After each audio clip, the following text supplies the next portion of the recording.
pessoas, como vão? Tudo bem?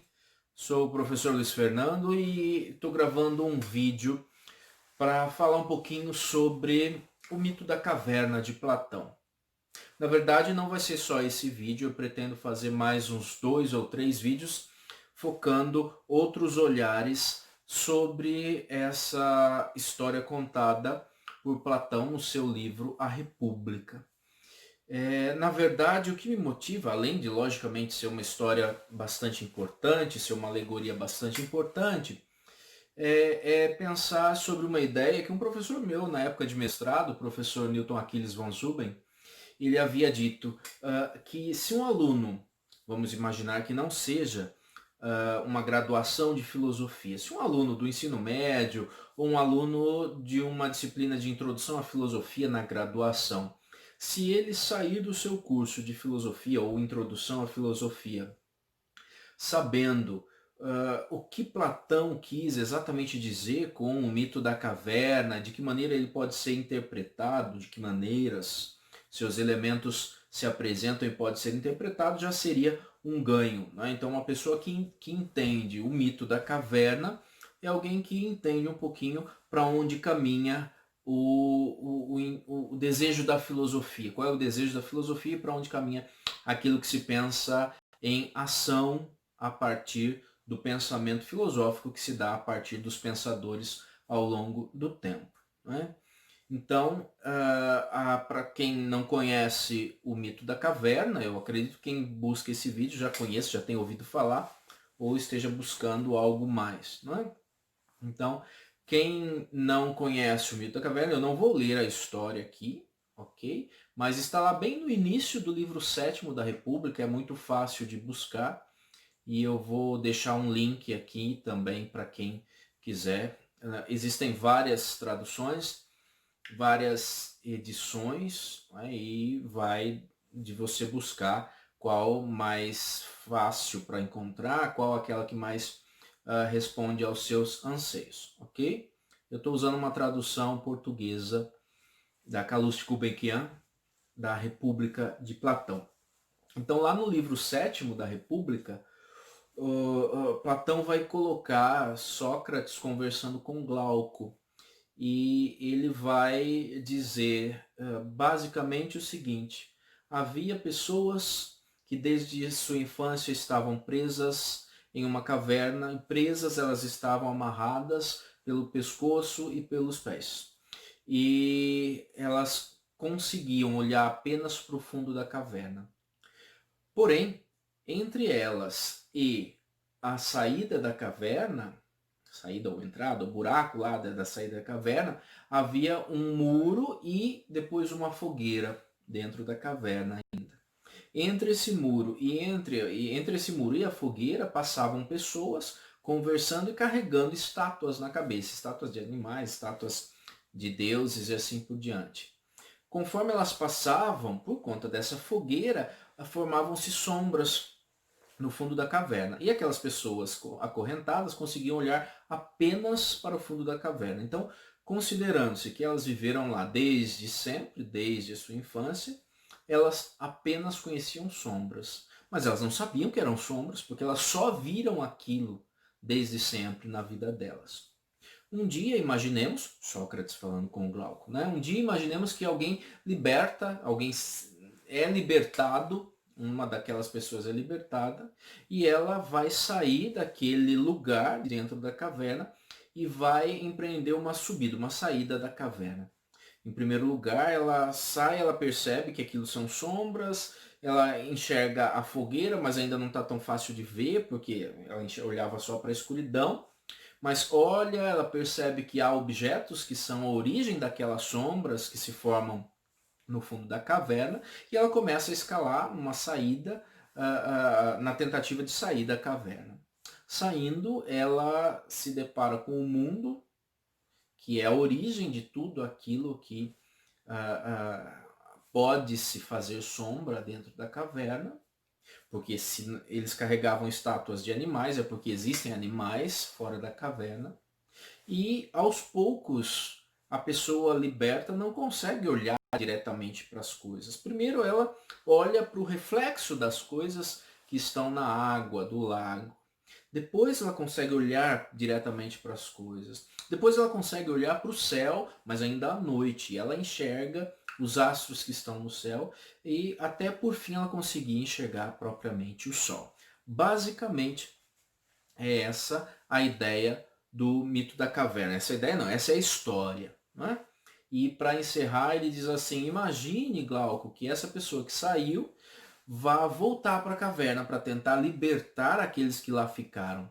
Quando ele chega, ele ainda não consegue enxergar como ele entra novamente, ele estava fora, essa pessoa não consegue enxergar perfeitamente aquilo que está dentro da caverna.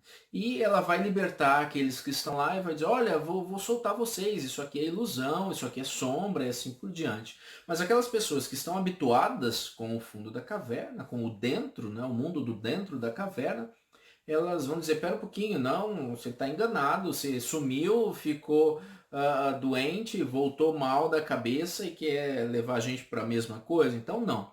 E propriamente o relato, a história do mito da caverna, termina com Sócrates dizendo para o Glauco, Glauco, se essa pessoa que volta para libertar os companheiros, se ela insistir demais e tentar forçar a libertação, ela pode até ser morta, né, por conta daquela situação na qual os outros companheiros estavam. Então é a partir disso que eu quero pensar. E quero pensar com você assim, alguns elementos principais para entender um pouquinho o que é que Platão está propondo, o que é que Platão está querendo dizer com o mito da caverna, ok?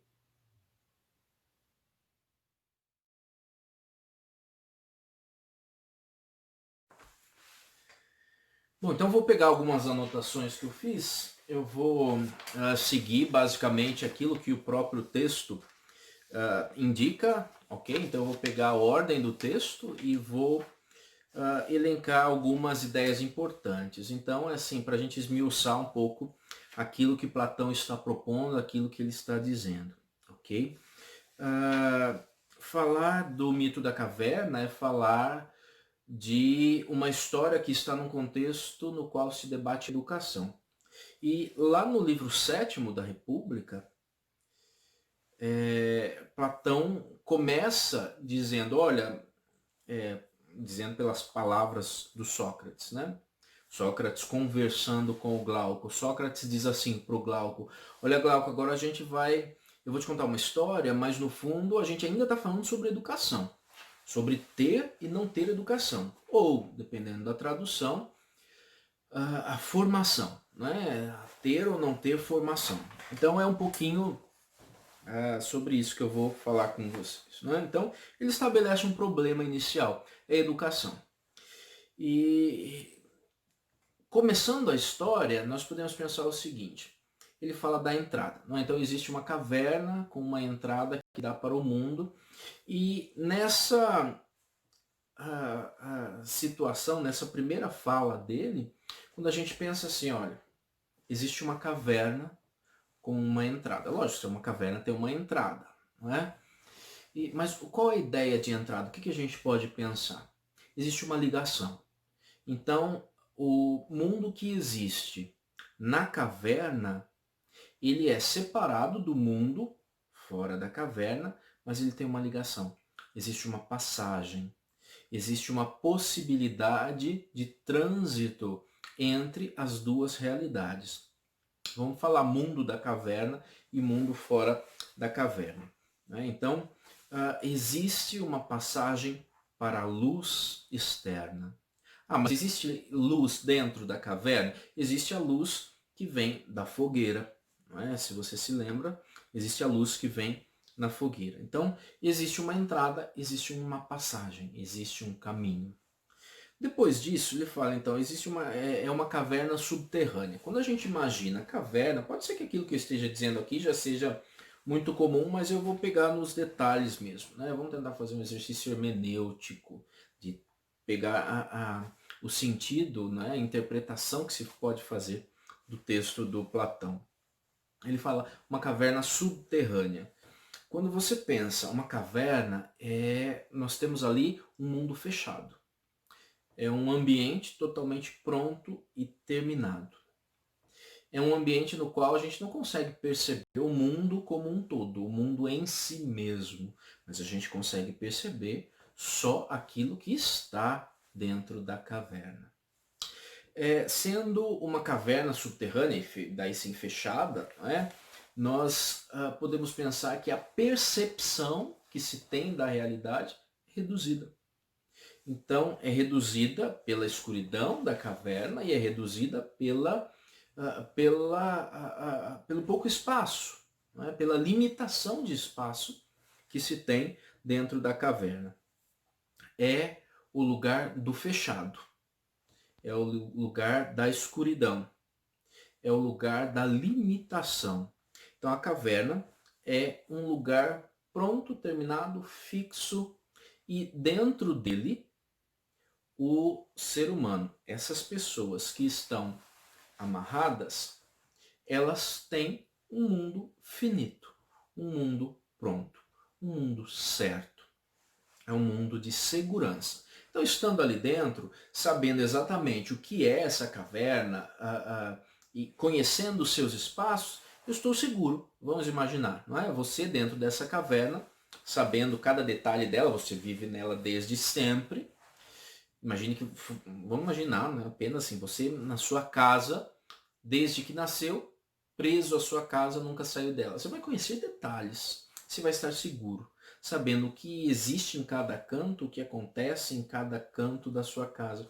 É a caverna. Então a caverna, enquanto lugar fechado, é um mundo pronto, é um mundo finalizado, é um mundo seguro para o ser humano. E ele diz assim que aquelas pessoas que estão acorrentadas lá estão desde a infância.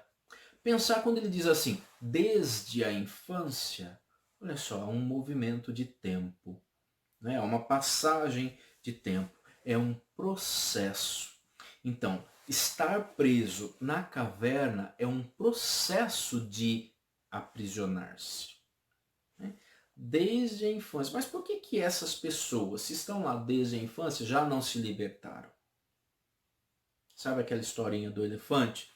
Que quando é pequenininho você põe aquelas correntes e elas seguram. Ele aprende que ele não consegue sair, mas daí ele cresce, vira um bicho enorme e ele, se simplesmente arrastasse a perna, quebraria a corrente. Mas ele não arrasta porque na mente dele ele sabe que ele não pode. Então, as pessoas que estão ali amarradas, dentro de um processo, aprenderam que elas só conseguem viver ali naquele mundo, mas o mundo é seguro. O mundo é pronto, finalizado, não há incertezas. Mas ela continua presa, né? Então, assim, desde a infância até aquele momento, que ele não fala a idade, né? Mas pessoas que estão lá desde a infância, não significa que cresceram.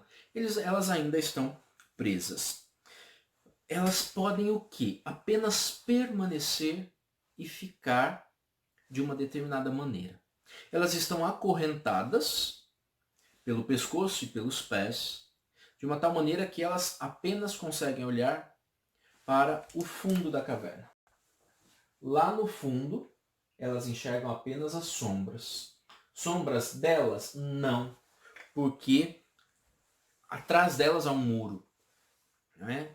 Então, elas enxergam sombras de dos objetos que são carregados por pessoas que passam atrás desse muro. Elas só conseguem olhar para frente. Então, é um caminho determinado. É um mundo fechado, é um mundo determinado, é um mundo seguro, mas a visão que se tem dentro dele é uma visão determinada. Daí a gente pode pensar, por exemplo, nós, qualquer pessoa, eu, você, nós crescemos dentro de uma sociedade que vai tentando determinar o que é que nós podemos ou não pensar. Quais os caminhos que nós podemos ou não ter na vida. Se nós quiséssemos, poderíamos pensar, vamos imaginar a partir da teoria do Marx, né, olha, uma pessoa que nasce numa determinada classe social vai ter um caminho delimitado, já pré-delineado para ela, e de outra classe social, um outro caminho para outra pessoa. Vamos imaginar no geral. Uma pessoa que nasce numa sociedade, vamos imaginar como a brasileira, ela teria possivelmente sido educada dentro de alguns valores religiosos, mesmo que não se sigam verdadeiramente esses valores, mas ela aprendeu que Deus existe. Na maioria dos casos, a maioria das pessoas, não é, aprendeu que Deus existe. Ninguém deu opção para essas pessoas, para nós. Ninguém perguntou: você quer acreditar em algo ou não? Você quer seguir uma lei, uma regra ou não? Você quer ter esses valores ou não? Simplesmente nascemos acorrentados pelo pescoço, apenas podendo olhar para o fundo da caverna. Então percebam que eu estou fazendo uma interpretação para a gente tentar entender o que ele está querendo dizer exatamente, o que é esse mundo dentro da caverna. Existe então uma fogueira e olha só, estão as pessoas acorrentadas, enxergam apenas sombras. Sombras que ainda nem vêm do sol. Não é o sol como origem de tudo, de toda a possibilidade de enxergar as coisas, o mundo em si. É de uma fogueira. Fogueira é um fogo artificial. Então, é um fogo artificial que produz uma sombra de um objeto e esse objeto ainda é a imitação de algo que está lá fora. Então vejam, qual é o conhecimento que eu tenho da realidade? Eu conheço, vamos imaginar, né? Eu conheço uma árvore, uma vaca? Não. Eu estou acorrentado dentro da caverna. Eu conheço a sombra dessa vaca, dessa árvore? Não. O que é que eu conheço dessa vaca? Eu conheço a sombra de uma estátua que é posta na frente de uma fogueira. E essa estátua é réplica, e a réplica nunca é perfeita, como o seu modelo, é réplica daquela vaca, por exemplo, ou daquela árvore. Então o que eu conheço dentro da caverna? O que eu conheço da vida? O que eu aprendi nesse direcionamento dessa vida desde a infância? As coisas mesmas? Não. Eu conheço o que meus pais, minha família apresentaram, e o que eles apresentaram é aquilo que eles receberam dentro de um contexto no qual vigoram as forças políticas, sociais, históricas, familiares, psíquicas e assim por diante. Existe um caminho para sair da caverna, mas antes do caminho existe uma pedra? Não, não existe uma pedra no caminho, existe um muro.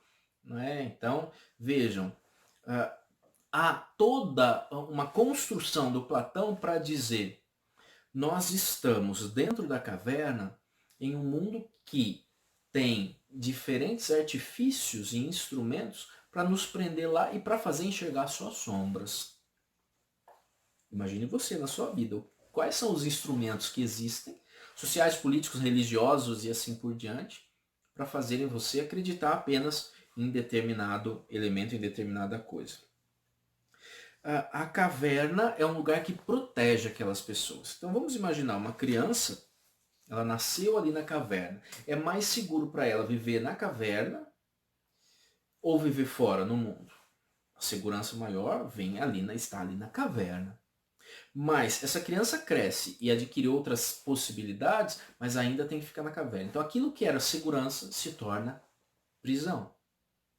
Uma criança que começa a enxergar o mundo a partir de determinados valores, de determinadas considerações e situações, pensamentos que vêm da família e da sociedade, enquanto criança ainda está aprendendo. Mas uma criança que se torna adulta e ainda se vê obrigada a seguir aquilo, aquela ideia que pais e sociedade puseram para ela e acorrentaram para ela só enxergar aquilo, então aquilo que era segurança, que é importante para a criança ter segurança, aquilo que era segurança se torna prisão, ok?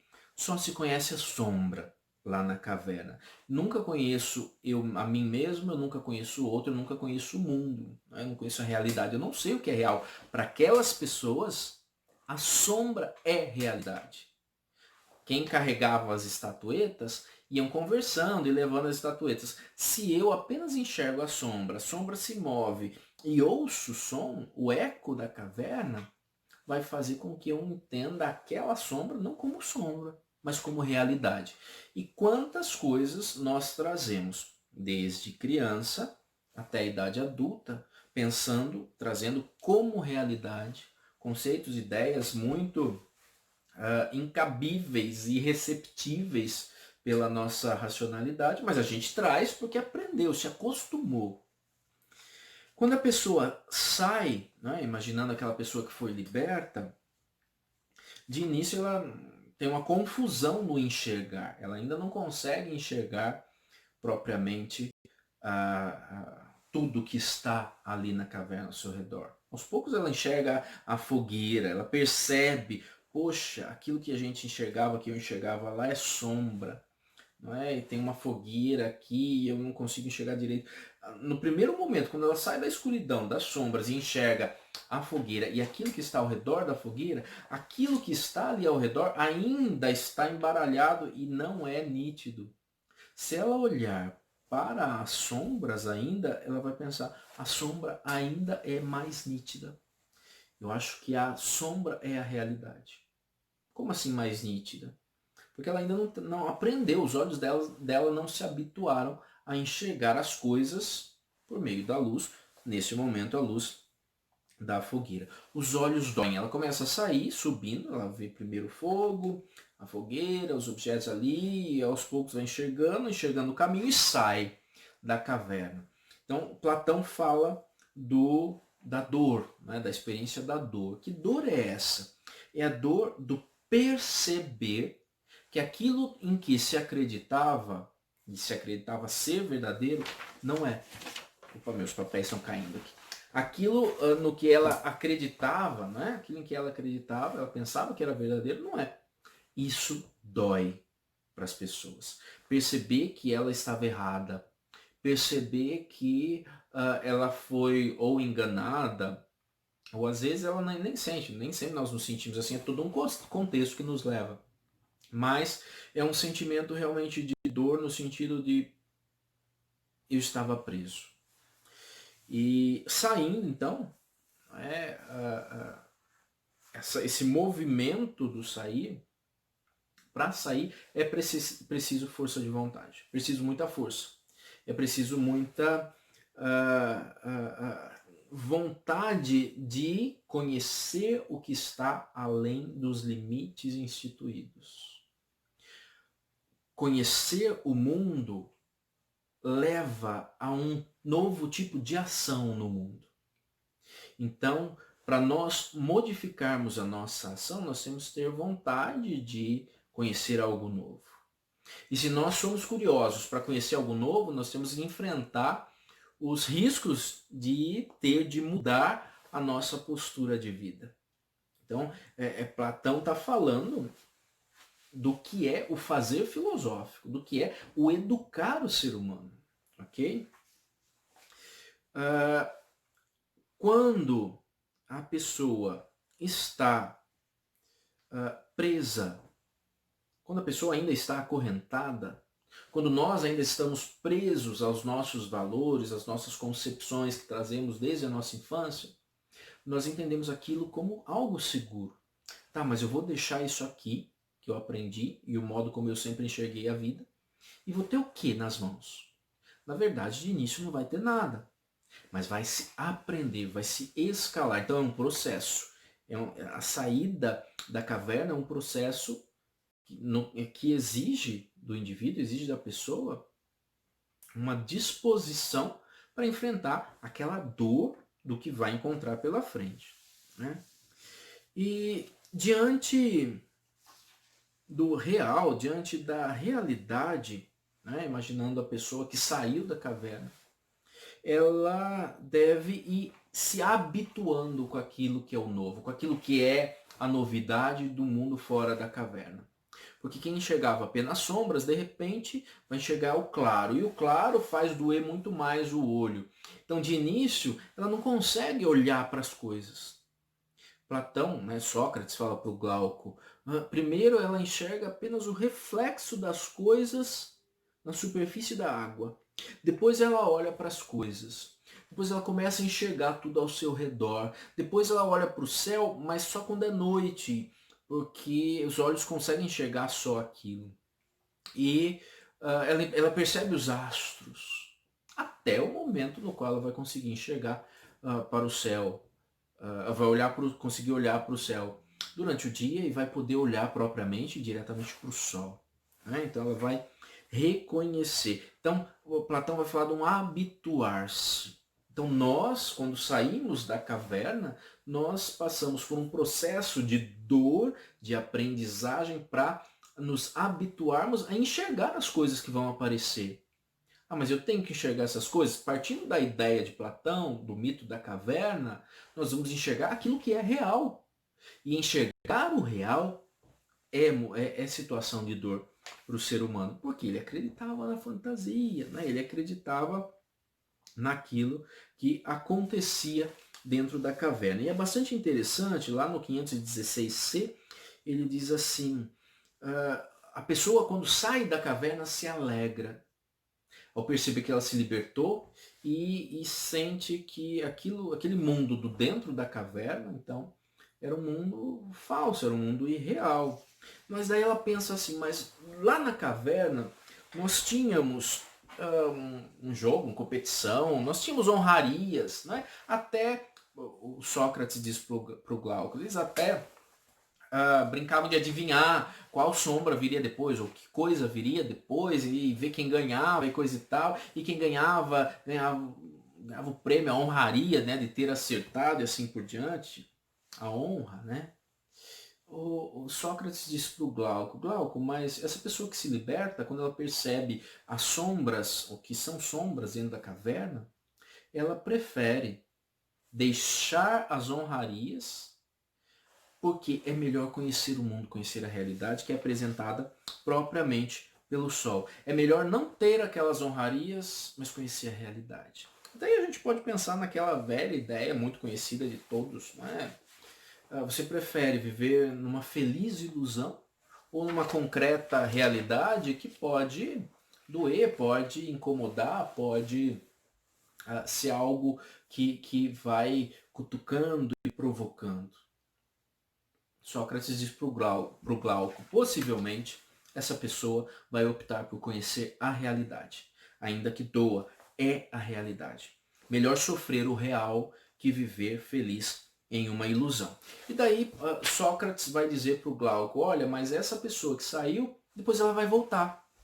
Percebendo tudo isso, ela vai voltar para tentar libertar os outros, aqueles que lá ficaram. E quando ela volta, de novo ela fica cega. Por quê? Ela se acostumou com a claridade e conforme ela vai entrando novamente na caverna, os olhos não estão mais habituados a enxergar aquilo que está no escuro. Então vai ser uma situação de novo de cegueira até retornar lá. E quando ela chega, ela tenta libertar. E quem está lá dá risada. Né? Olha, saiu daqui, quis ir lá para fora, ficou cego e voltou. E eu vou libertar vocês. Não, você saiu, teve problema, você voltou doente, você voltou louco e quer fazer o mesmo com a gente? Não, deixa a gente aqui. Não, eu vou libertar, olha, isso aqui é sombra. Que sombra? Peraí, isso aqui é a mais pura realidade. E daí Sócrates diz para o Glauco, olha, se ela insistir demais, ela pode até acabar sendo morta por aqueles que estão na caverna. Poxa, Sócrates, é verdade, entendi. E assim termina o mito da caverna. Basicamente, eu apresentei aqui alguns dos principais elementos apontados por Platão no texto. Vale a pena ler, leia propriamente o texto lá no início do livro 7º. Mas, para finalizar, qual é a ideia? O que é a caverna na qual nós nascemos e permanecemos desde a infância? É a nossa ignorância, é aquele mundinho de senso comum no qual nós permanecemos. E esse nós não tem a ver com classe social, porque Sócrates diz para o Glauco assim, olha aí, aquilo que acontece lá é o mesmo que acontece com a gente. Só que Sócrates era cidadão de Atenas. Ele não está falando que quem vive na caverna eram os escravos de Atenas, os estrangeiros, as mulheres, aqueles que não tinham valor para aquela sociedade. Ele está falando, é como nós somos. Então, a caverna da ignorância é para todas as pessoas. Nós nascemos na ignorância e nós precisamos aprender a sair dessa caverna. Acontece que em muitas situações não querem que nós saiamos. Então, é a nossa ignorância, é sair da ignorância, é conquistar conhecimento. E como ele disse lá no comecinho, nas primeiras frases do livro 7º, nós vamos falar sobre educação. Ter e não ter. Ter formação e não ter formação. Que também não tem a ver com um curso universitário e assim por diante. Tem a ver com aprender o mundo. Tem a ver com libertar-se das amarras que estão nos fazendo acreditar apenas em sombras. Tem a ver com saber enfrentar a saída de um mundo no qual a gente sempre acreditou e que na verdade a gente vai aprendendo. Peraí, eu aprendi daquele jeito, mas agora a realidade está me mostrando outra coisa. Então deixa eu fugir, deixa eu deixar isso aqui de lado e me refugiar naquele mundinho de sempre. Tem gente que opta por isso. Segundo Sócrates, quem sai e conhece o mundo fora da caverna prefere passar pela dor e viver a dureza da realidade, contemplando o mundo verdadeiro, prefere isso a viver a ilusão da caverna. Que nós possamos então sair das nossas cavernas. Grande abraço, grande beijo. Tchau, tchau.